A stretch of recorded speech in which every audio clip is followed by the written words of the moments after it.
So hello guys, nandito naman tayo sa ating minipulis. So ngayon magagawa tayo ng chili garlic oil. So ito palang chili garlic oil natin guys is gawa sa garlic, malamang gawa sa chili tsaka oil. So dyan yun yung pinaka basic na ingredients. So yan guys, niluluto na natin. So itong pagluluto natin guys is approximately isang oras natin itong sinakot sa mekos natin yung ating garlic and chili oil. So yan guys, minimix natin yan hanggang sa maluto.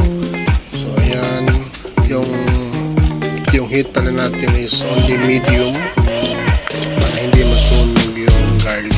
So yan guys, ito yung minimix natin. Meron tayong soy sauce, oyster sauce, meron tayong sugar, brown sugar para manamis-namis at manghang yung ating chili garlic oil. So ito pala guys, ito yung pinaka best selling na products ko dito, which is mabenta rin. So ayan, yung pusa gumalang.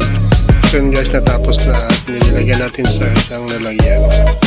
Kung bawat isang portion pala guys is 250 grams, 250 ml. So 250 ml yan guys sa isang bote. Ayan guys, nalagay ko na sa isang lalagyan. Meron din akong label. Yung label printer ko pala guys is nabili ko sa Amazon. O pwede rin sa Noon. So ano available na store, online store sa inyo. Pwede sa Amazon, pwede sa Noon, which is dito sa UAE. Ayan guys, nalagyan ko na ng label. Ang nagawa ko dito guys is 12. Sa isang batch nakagawa ko ng 10 to 12 na servings. So ayan guys, nilalagay ko na yan sa masaya na. Ito pala yung printer ko guys. Nabili ko to sa online at diniliver. So na-print ko 12 pieces. So ayan, madali, napakasimple. I-edit mo lang sa cellphone mo. Meron siyang application sa cellphone connected dito sa printer.